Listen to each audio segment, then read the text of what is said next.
Para matiyak na sapat ang masasakyan ng mga biyaherong pabalik ng Maynila o Plan Isnabero laban sa mga taxi driver, mahigpit na ipinatutupad ng LTO. Si Ray Ferrer ng Radyo Pilipinas para sa Balitang Pambansa.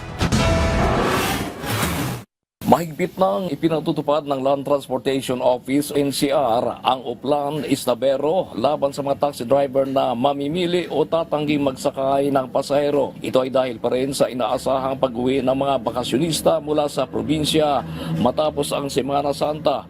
Nais na LTO na matiyak na sapat ang masasakyan ng mga pasahero pagbaba pa lamang sa mga transport terminal sa Metro Manila. Binalaan ni LTO NCR Regional Director Roque Versosa III ang mga taxi driver na gampanan ang kanilang tungkulin at huwag tanggihan ang pagsakay ng mga pasahero.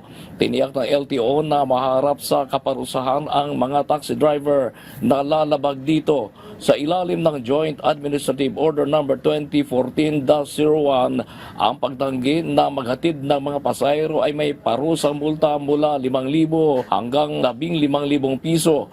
Maaari ding bawiin ang Certificate of Public Conveyance o CPC ng driver na mahuhuling lalabag dito. Mula sa Radyo Pilipinas, Ray Ferrer para sa Balitang Pambansa.